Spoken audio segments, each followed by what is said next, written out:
The car had a crooked registration sticker. That was the first thing Dale Prout noticed, or told himself he noticed, when the silver Nissan Altima rolled through the intersection of Merchant and 7th at 8:41 on a Tuesday evening in late October. The sticker was fine. He'd know that if he'd looked closer, but he didn't need a reason that held up in court. He just needed a reason that held up in his own head long enough to hit the lights. He pulled out from the lot behind the BP station and fell in behind it. The Altima didn't speed up, didn't brake erratically, didn't do anything that indicated the driver knew she was being followed. She drove 3 blocks at 28 miles an hour and put on her turn signal a full 4 seconds before the lane change, which was more than most people did. When his lights went on, she pulled to the curb within half a block, clean and deliberate, and had both hands up on the wheel before he even reached his door. Prout keyed his radio. 217, traffic stop, Merchant and Holloway, silver Altima, Oklahoma, tag Charlie November 447. Dispatch came back, copy 217. He took his time walking up.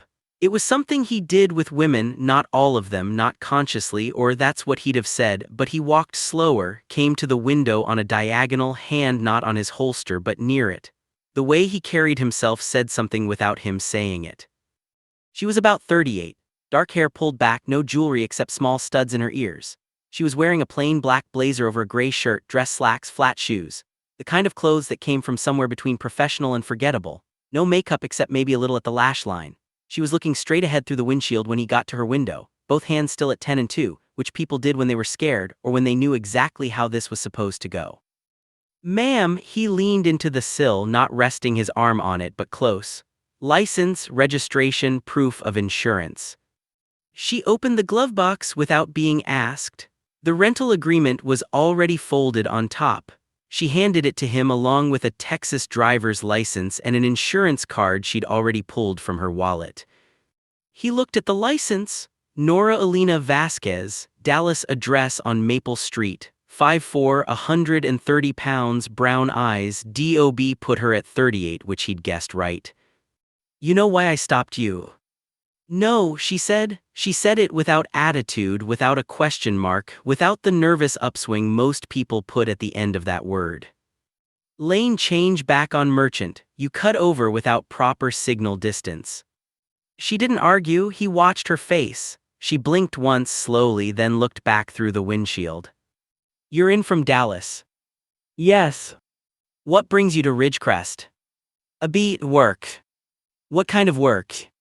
"Consulting." She looked at him then, brief and neutral, the way someone looks at a bureaucratic form they've filled out too many times.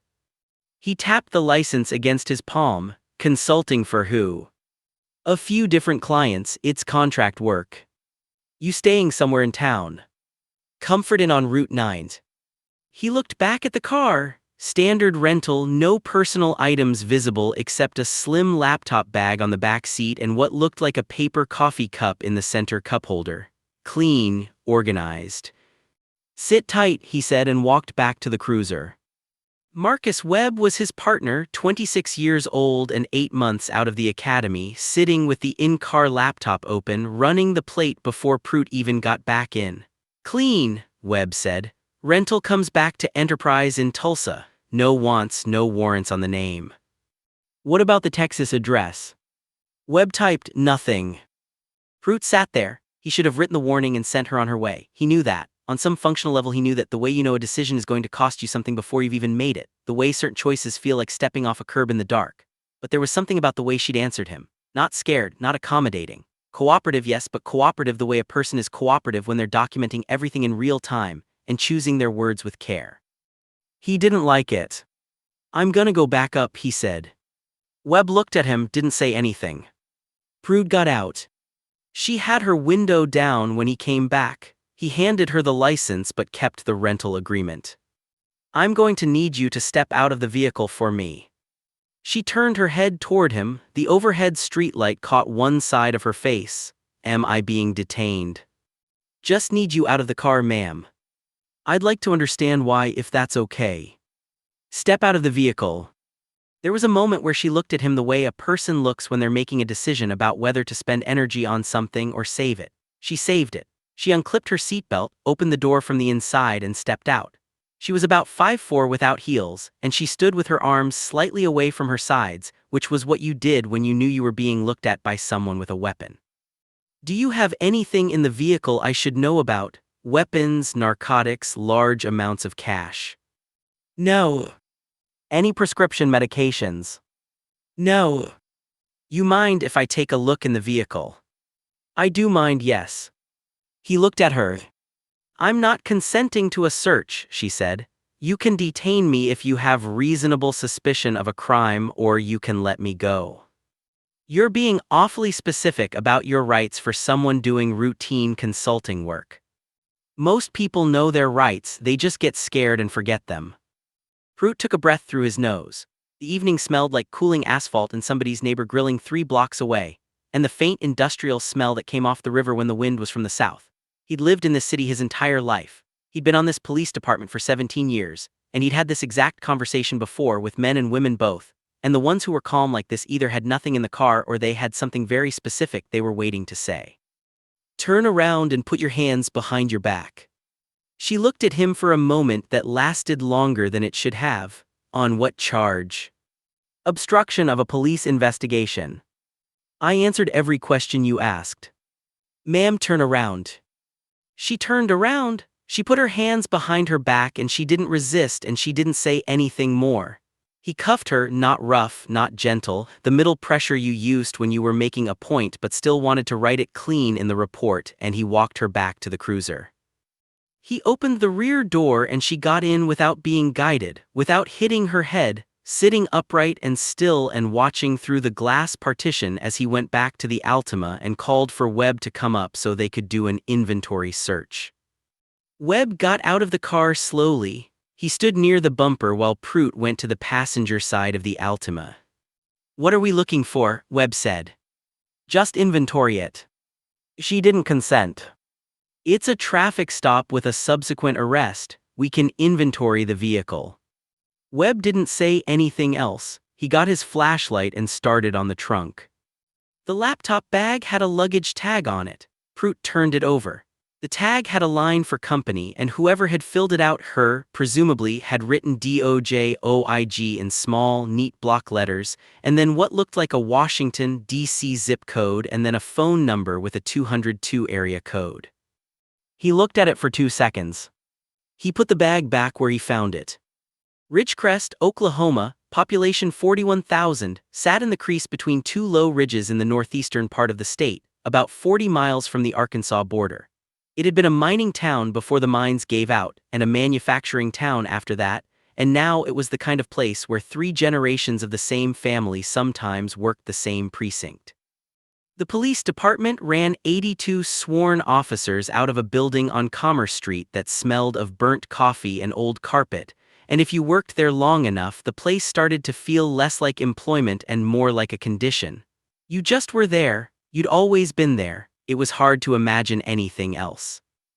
Dale Pruitt had grown up on the South Side in a neighborhood that was mostly white working class and had been slowly getting less white and less working and more transient for 20 years.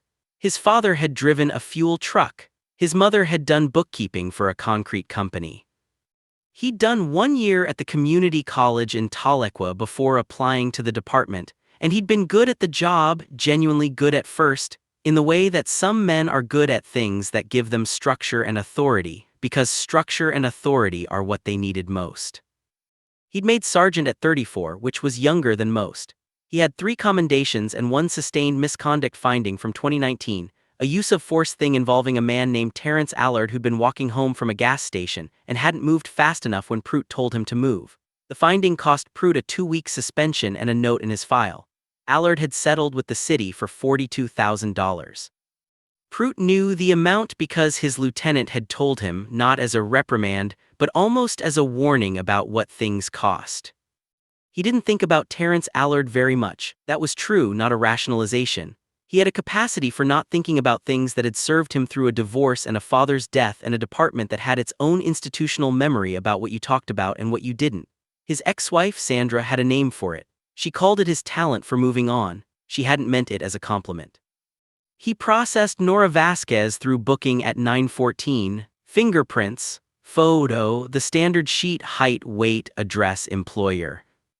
When the booking officer, a woman named Cheryl Dodd who'd worked that desk for 11 years, asked for employer information, Nora Vasquez said clearly and without emphasis, United States Department of Justice, Office of the Inspector General, Washington, D.C.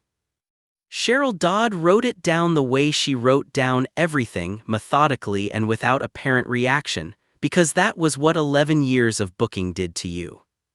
Pruitt was standing near the intake desk when it was said. He was looking at a spot on the opposite wall. Vasquez was permitted one phone call. She made it from the phone on the booking desk, dialing from memory, and whoever answered picked up after one ring. She said, "It's me, Ridgecrest PD, Oklahoma, obstruction, I'm fine." Then she said the booking number that Cheryl Dodd had just read to her, and she listened for about 15 seconds, and then she said, "Yeah, okay," and hung up. She was placed in a holding cell at 9:31. She sat on the bench and folded her hands in her lap and stared at the floor, not the way someone stares at the floor when they're defeated, but the way someone stares at the floor when they're thinking about something specific and methodical and patient. At 11:40, Dale Pruitt drove home to his apartment on Birchwood, drank 2 beers standing over the kitchen sink, and went to bed.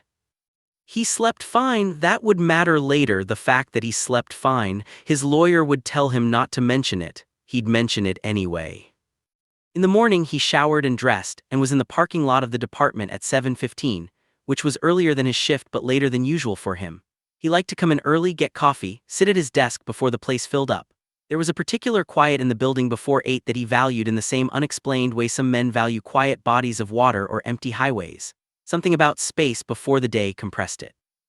Marcus Webb was already at his desk. He looked up when Pruitt came in, and the look lasted a half-second longer than it needed to, which was something. "Morning," Webb said. "Morning." Webb went back to his computer. The report from the previous evening's stop was already in the system. Pruitt had filed it at 10:50 before leaving. Obstruction, resisting lawful order, failure to comply. He'd kept it brief. The narrative was 4 sentences. He'd listed the inventory search items without description, which was standard, and he'd marked the laptop bag as personal belongings secured at booking. At 8:07, Lieutenant Carmen Robles called him into her office. Carmen Robles was 51 and had run the patrol division for 6 years. She was from Tulsa originally, had come to Ridgecrest for her husband's job and stayed after the marriage didn't. She was not a friend of Pruitt's and not an enemy. She was the kind of supervisor who gave you room to work and then held you exactly accountable when the room ran out. She closed the door. "Tell me about last night's stop," she said. She was sitting at her desk, both hands flat on it, no coffee cup, no pen. The absence of prop meant she'd already been on the phone with somebody and didn't need anything in her hands to look busy. Pruitt sat down and told her. Lane change violation, subsequent questioning, subject became non-compliant during inquiry, arrested for obstruction. Robles listened. She looked at the surface of her desk most of the time and at him occasionally. "The subject was released this morning at 6:15, she said. "Her attorney was here at 5:45. "Okay." Her attorney came from Tulsa, a 3-hour drive at 2 in the morning. "Okay." She works for the DOJ Office of Inspector General, Dale. "I saw the luggage tag." Robles looked at him. "You saw it." "I saw it." She leaned back in her chair. She was quiet for a moment. Outside, someone in the bullpen dropped something metal. A radio crackled on somebody's desk. "The OIG has been conducting a preliminary review of this department for 8 weeks, Robles said. "I found that out at 4:30 this morning. The chief found it out at 4:45. We were notified by the field office in Tulsa, which is where her supervising attorney had to drive from at 2 in the morning." Pruitt was still. She was in Ridgecrest to conduct witness interviews. She had appointments scheduled for today with 3 individuals whose complaints form part of the basis of the review. Robles paused. "She wasn't here as a target, Dale. She was here as an investigator. You stopped her car on Merchant Street and arrested her for asking about her rights." "She was non-compliant. She declined a consent search. She was obstructing." She was not obstructing. Robbles's voice didn't rise, it got quieter, which was worse. Declining a consent search is not obstruction. Asking why she was being detained is not obstruction. You know the law, you've known it for 17 years. Prout looked at the window behind her. The blinds were half open and the morning light was coming through in flat stripes across the carpet. The OIG review, he said. What's the scope? Force patterns, stop data, arrest outcomes by demographic. She waited a moment. 8 weeks, Dale. She's been building a file for 8 weeks, and last night you handed her something she couldn't have manufactured. He didn't say anything. You're suspended pending review, full pay for now. She opened the desk drawer and took out a form, badge and weapon. He took them out, set them on the desk. The badge made a soft sound on the wood, not metallic plastic sleeve which he'd always meant to get replaced with a proper case. Is there something I should know? She said, not threatening, almost like she was asking for his sake. Is there anything you want to put in front of this before it gets beyond our control? Prout looked at her. He thought about Terrence Allard. He thought about the 15 or 20 stops he could think of off the top of his head that had gone the way last night had gone, that had found their way to various resolutions, dismissed charges, adjudicated in city court in front of judges who played golf with the chief of police. He thought about the luggage tag with DOJ OIG written on it in small block letters, and the phone call she'd made from booking, one ring from memory, professional and calm and brief. No, he said. Nora Vasquez had started with the Department of Justice 7 years ago, originally in the Civil Rights Division before transferring to OIG. Before that she'd been an attorney with a civil rights nonprofit in Austin, and before that she clerked for a federal judge in San Antonio. She held a law degree from UT Austin and a master's in criminology from John Jay that she'd done nights and summers while working full-time. She was not a dramatic person. People who knew her well, and there weren't many, she'd moved 4 times in 7 years, described her as precise. One former colleague had used the word surgical, and it was apt in the way that word is apt for people who have learned to be efficient because efficiency is a form of protection. She'd requested this assignment. The Ridgecrest Review had initially been opened following a complaint filed by a community advocacy group, which had compiled stop data showing that Black and Latino drivers in 3 patrol precincts were being stopped at a rate 2.7 times higher than white drivers in the same geographic zones. Subsequent interviews had surfaced 4 individuals who described similar experiences: stopped for minor or pretextual violations, questioned about employment, identification, destination, subjected to requests for consent searches they'd declined, and then, in 2 cases, arrested on charges that were later dismissed. She'd read those 4 affidavits before she drove to Ridgecrest. She'd marked them up with a red pen in her hotel room the night before the stop, circling the language around the consent search refusals, cross-referencing the charge codes with Oklahoma statute. She'd eaten a sandwich from a gas station and gone to bed at 10, planning to be up by 6. When Prout's lights came on behind her at 8:41, her first thought was that it was a standard Tuesday stop, busted taillight, maybe, or a plate read. And she'd pulled over and already had the rental agreement out before he got to her window. Because in her line of work you kept documents organized in a vehicle the way you kept your thinking organized everywhere else. When he came back and told her to step out, she'd felt something that wasn't fear exactly but occupied the same general neighborhood. She knew, standing on that sidewalk with her hands away from her sides in the cooling October air, exactly what was happening. She recognized the architecture of it, the arbitrary stop, the escalated questioning, the manufactured noncompliance. It was the same architecture she'd been reading about in 4 affidavits all week. She was not inside a theory anymore. She was inside the event. She decided not to resist and not to argue, for the same reason she decided not to announce herself. She could have told him who she was at the window and possibly stopped the stop. But if she stopped the stop by invoking her credentials, the stop was over and it was contained. Let him do what he was going to do. Let it be documented. Let her booking sheet list her employer in Cheryl Dodd's plain handwriting. The cuffs weren't tight, she noted that. In the holding cell, she'd spent the 2 hours going over the chain of events and writing it in her memory like a deposition. Time of stop, His exact words, her exact words, the question about the vehicle, the response, her refusal, his instruction to turn around, the cuffs, the booking.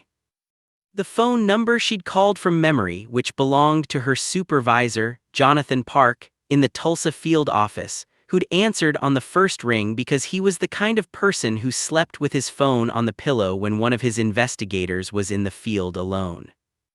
When her attorney, a woman named Diaz who'd driven from Tulsa through the dark and had arrived with coffee in both hands, one for herself and one for Nora, when Diaz had come to the holding cell at 5:45, Nora had been sitting exactly as she'd been sitting since 9:31. Upright, hands in lap, thinking. "You okay?" Diaz said. "I'm fine. He saw your credentials in the car." "I know he did. That's going to matter." "I know."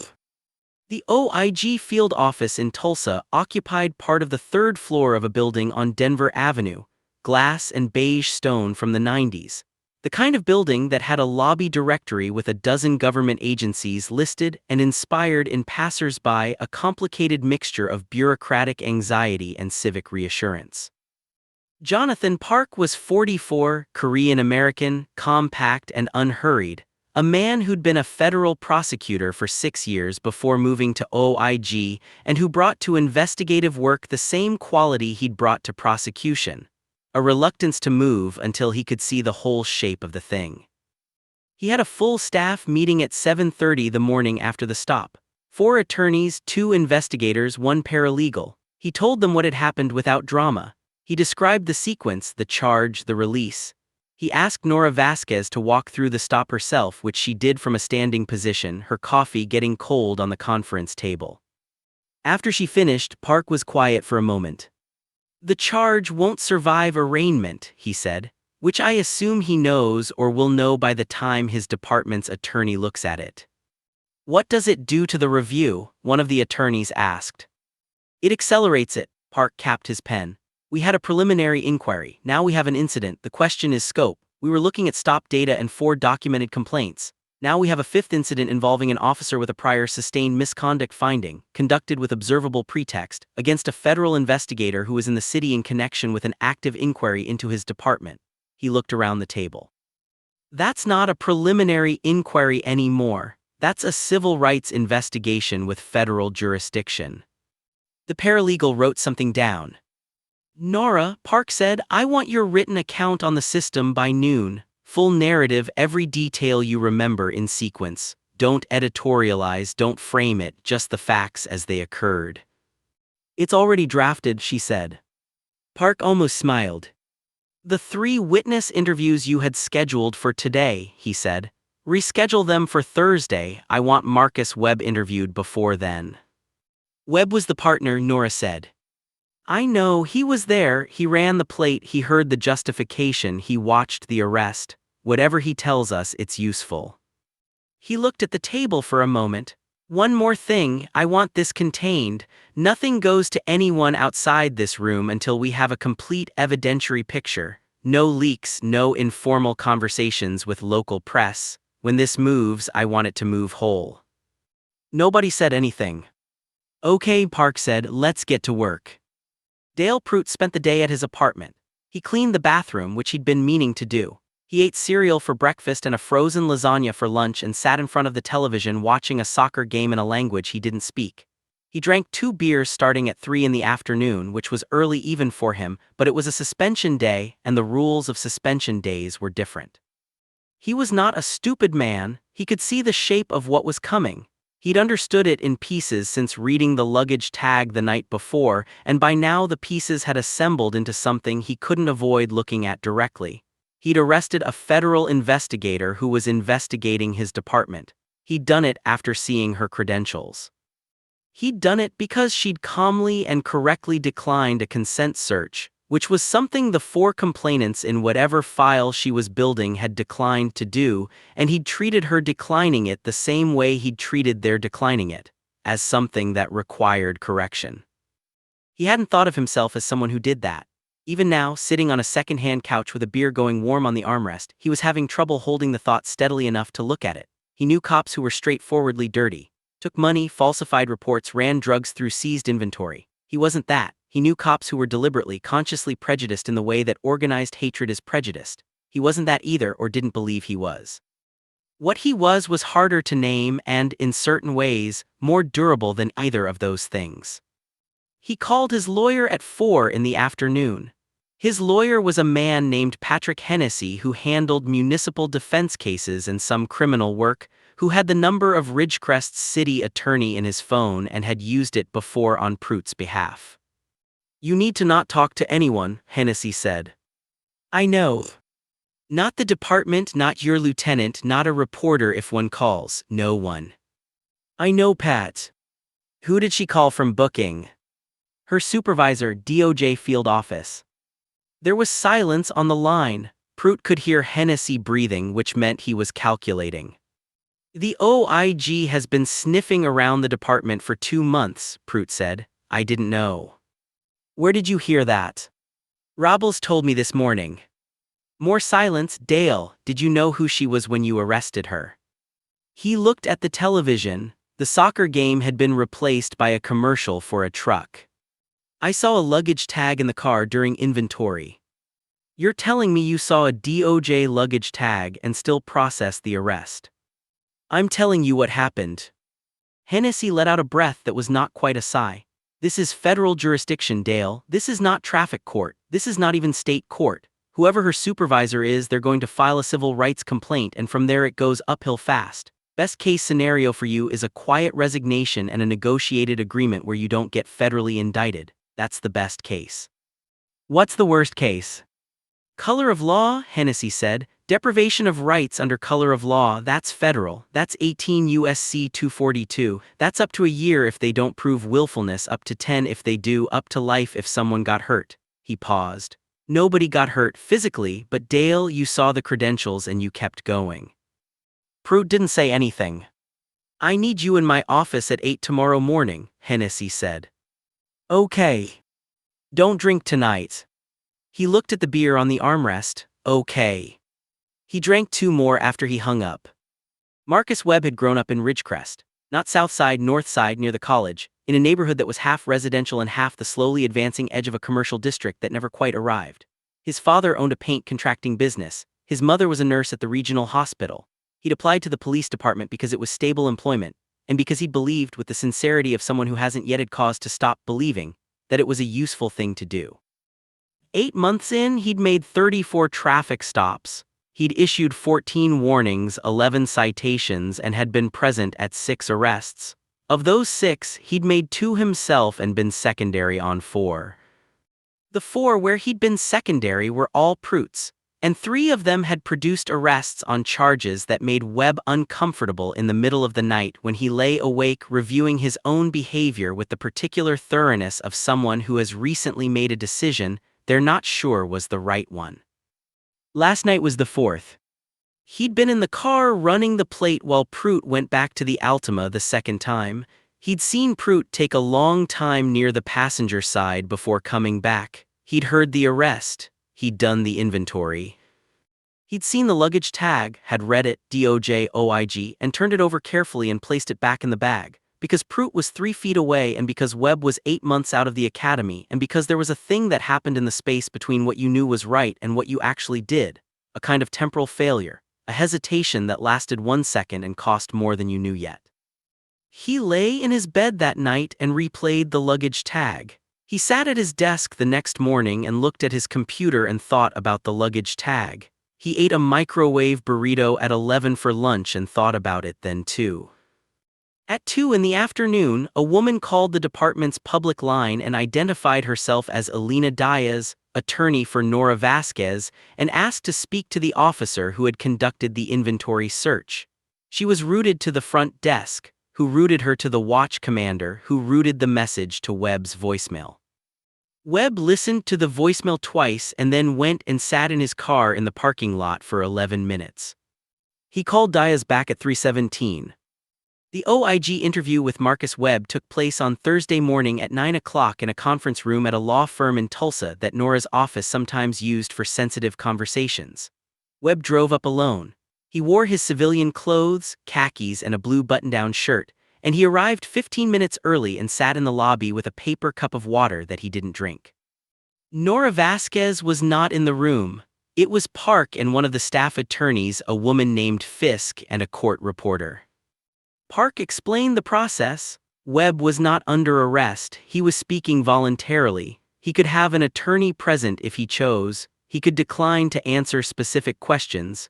He should understand that any false statements made to federal investigators were themselves a federal crime. Webb nodded. "Tell me about the evening of October 14th, Park said. "Start from when you received the call for the traffic stop."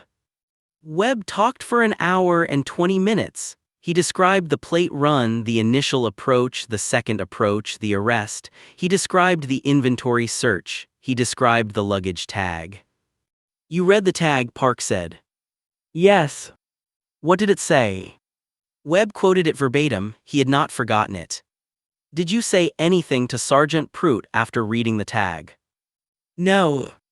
"Why not?" Webb was quiet for a moment. He held the untouched paper cup in both hands. "I don't have a good answer to that," he said. "I should have said something. I knew when I read it that I knew." He stopped. "I just didn't." "Did you tell anyone else about the tag that evening or afterward?" "No." "Have you communicated with Sergeant Pruitt since his suspension?" "He called me yesterday. I didn't pick up." Park made a note. "Tell me about the other arrests you've been present for where Pruitt was the primary officer." Webb told them. He went through all three. He was specific: dates, street names, names of the arrested individuals where he remembered them, the charge codes, his own actions during each stop. He didn't minimize. He didn't dramatize. He just told it in the flat, factual voice of someone who had been rehearsing this in his own mind for a long time without knowing yet who he would tell it to. When he was done, the room was quiet except for the soft rhythm of the court reporter's machine. "Is there anything else you want to add to the record?" Park said. Webb thought about it. "The luggage tag had a Washington zip code," he said, "and a 202 area code. I remember both. I think I was noting them the way you note an exit number when you're driving past it, just in case." He set the paper cup down. "I should have said something. That's what I want on the record, that I knew and I didn't say anything and I don't have a reason for it that I'm willing to defend." Park looked at him for a moment. "Thank you, Deputy Webb," he said. The three original complainants gave their interviews on Thursday afternoon, one at a time, in the same conference room. Park and Fisk were present for each. Nora had reviewed all three files and prepared the questions. The first was a man named Roy Beaumont, 53, who drove a delivery truck for a regional grocery distributor and had been stopped by Pruitt on a residential street in October of the previous year. He described the stop, a broken taillight which he had repaired the following week, and the subsequent 35 minutes during which Pruitt had questioned him about his destination, his employment, whether he had a record, and had asked 3 times for consent to search the vehicle. Beaumont had declined each time. Pruitt had told him to step out and placed him in handcuffs for my safety, his words, while a second check was run on his license. He'd been released without arrest. No ticket, no citation, 35 minutes in cuffs on a residential street while his work truck sat running at the curb. The second was a woman named Daniela Reyes, 29, who worked at a dental office downtown and had been stopped on her way home from a late shift. Pruitt had arrested her on a charge of disorderly conduct after she'd asked for his badge number. The charge had been dismissed 5 months later. The third was a man named Wendell Clark, 41, a high school history teacher who had been stopped twice by Pruitt in an 18-month period. The second stop had ended in a brief use of force incident when Pruitt had taken Clark's arm while guiding him out of the vehicle and Clark, startled, had pulled back. Pruitt had written it as resisting. Clark had a bruise on his forearm for 2 weeks. The use of force review had found the contact within policy parameters. Nora sat in on all three, not in the room but in an adjacent office watching through a monitor. She listened to Roy Beaumont describe the 35 minutes in cuffs and the way the neighbors had watched from their lawns. She listened to Daniela Reyes describe asking for the badge number, and the particular way Pruitt had looked at her when she asked, a look she described as like I'd said something in a language he didn't speak, and he was going to make me learn a new one. She listened to Wendell Clark describe the bruise and the way his students had asked about it at school. She took notes in a legal pad, clean, precise lines. Her handwriting got smaller when she was being careful. On November 3, 19 days after the stop, a federal grand jury in the Northern District of Oklahoma returned an indictment on Dale Pruitt for deprivation of rights under color of law in connection with the October 14 stop and arrest of Nora Vasquez, and 2 additional counts related to the arrests of Daniela Reyes and Wendell Clark. A 4th count named the city of Ridgecrest as a municipal party in a companion civil rights suit. The city attorney had been in conversation with Park's office for 12 days by that point. The police chief had given a statement to the Ridgecrest Tribune 2 days earlier acknowledging the arrest of the OIG investigator and expressing that the department takes all allegations of improper conduct with the utmost seriousness, which is the statement all police departments make, and which contains no information and costs nothing and buys a little time. Pruitt was arrested at his apartment at 7:40 in the morning by 2 federal marshals. He was in a t-shirt and jeans and hadn't shaved in several days. He put on shoes without socks because they were the closest shoes, and he was taken out through the parking lot of his complex while a woman in the unit across the way paused with her laundry basket and watched. He didn't look at her. He got in the federal vehicle and looked straight ahead through the windshield, which was something he'd watched 100 people do from the other side of the glass. Hennessy met him at the federal courthouse in Tulsa. They sat in a conference room while Pruitt was processed, and Hennessy explained the counts and the exposure and the landscape of the plea process, which was, at this stage, still a landscape, no specific offers yet, just topography. "We'll be in initial appearance this afternoon," Hennessy said. "You'll be released on conditions, no contact with witnesses. We'll get the full discovery file and go through it, and then we talk about where this goes." Pruitt was looking at the table. It was a standard conference table, laminate wood grain, 4 chairs, a phone unit in the center that nobody ever used. "The OIG investigator," Pruitt said, "the woman I stopped. Vasquez. Will she testify?" "Almost certainly, her account is the center of count 1. Pruitt was quiet for a moment. "She was calm the whole time," he said. "The whole stop, she never raised her voice, she never cried, she knew exactly what I was doing." He paused. "I think I knew she knew, I think that's why I kept going." Hennessy looked at him carefully. "You probably shouldn't say that again," he said. Pruitt nodded, he'd known that before he said it.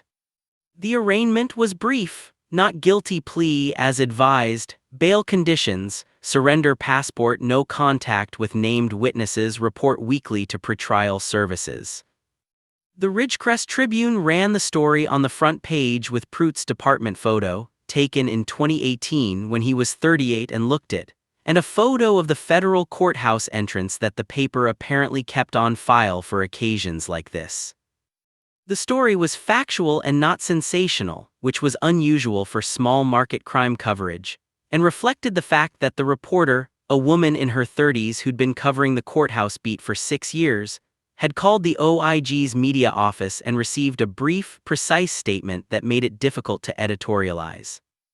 Within 4 days, the story had been picked up by 2 regional outlets and a national legal news service. The day the national pickup ran, Pruitt's phone rang 11 times. He answered none of them. He sat in his apartment and watched a steady rain come down across the parking lot, the kind of mid-November rain that in Oklahoma came in on a low gray sky and seemed like it could be there for weeks. He thought about the look on Carmen Robles' face when she'd asked if there was anything she should know. Not angry, not even disappointed, exactly. Something more like someone watching a thing happen that they'd seen start from far away and couldn't stop once it was moving. He thought about Marcus Webb, who'd called him 5 days after the suspension and whom Pruitt had assumed was calling to check in friend to friend, the way you checked in on a guy who was going through something. He'd picked up that time. Webb had been brief. He'd said he'd spoken to the federal investigators. He'd said he'd told them the truth. Then he'd said, "I'm sorry, Dale," and hung up. The sorry had landed strangely. Not as betrayal, more like a small, insufficient acknowledgement of something large and formless that they'd both been inside and that had ended badly. He poured himself a glass of water and stood at the window watching the rain. The civil rights suit against the city of Ridgecrest moved on a parallel track to the criminal proceeding. The city's negotiating position shifted 3 times in 90 days as discovery produced documentation that the city attorney had not anticipated, or had anticipated and hoped would remain unfound. There were internal complaint records spanning 11 years. There were 2 prior civil settlements in which the city had paid and sealed. There were dispatch records showing differential stop durations by census tract. There were body camera gaps that correlated with specific types of incidents, not all of them Pruitt's, and a memo from 2020 in which a watch commander had noted to the chief that certain officers were creating exposure, and the chief had responded with 2 words, "I know." That memo went into the discovery file on December 10th. The city settled the civil matter in February, 6 figures, the amount not publicly disclosed but inferable from the legal filings by anyone who read carefully. The settlement required an independent monitor, mandatory retraining, a demographic audit of all stop data going back 5 years, and the establishment of an external oversight mechanism with subpoena authority. It required Dale Pruitt's resignation. It got it. The criminal matter was still moving forward. Hennessy and the federal prosecutor had been in conversation about a plea that would resolve counts 2 and 3 and leave count 1, the Vasquez arrest, to either trial or a separate agreement. The conversation was slow and specific and conducted in the careful language of people who know every word will eventually be put in front of a federal judge. Pruitt met with Hennessy twice a week. He'd stopped drinking mostly. He ran 3 miles most mornings through the neighborhood, which he'd never done before and which he did now not for health reasons exactly, but because it was a thing to do with his body while his mind did what it was doing, which was the same slow, grinding reckoning he'd been putting off for years without knowing that's what he was doing. He didn't arrive at anything clean. There was no moment of revelation, no night he lay awake and finally understood himself.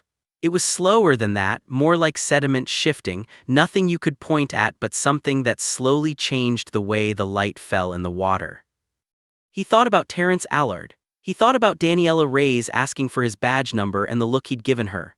He thought about the luggage tag and the 2 seconds he'd stood there holding it, and the decision, not a big decision, not a dramatic one, just the quiet, almost automatic decision of a man who had been making versions of the same decision for 17 years, to put it back and keep going.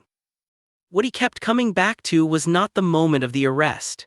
It was the moment after in the car on Birchwood drinking the first beer over the sink. He'd known then. He'd stood there with the beer in his hand and he'd known exactly what he'd done and why, and he'd put the glass down and gone to bed and slept. That was the part he couldn't make small. In March, Nora Vasquez was in Kansas City for a different case. She was in a rental car, different agency, same class of car parked outside a municipal records building, eating a granola bar and reviewing notes on her phone.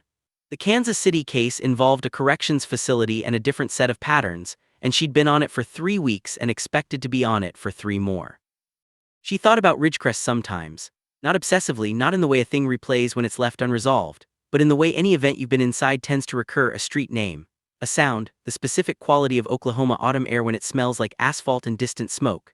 She thought about the holding cell and the 2 hours on the bench. She thought about the moment the cuffs went on and the decision she'd made to let it happen and not speak, and let it become what it was going to be. She didn't feel triumphant about how it had resolved. She'd done this long enough to know that a settlement and an indictment were not the same as a thing being fixed.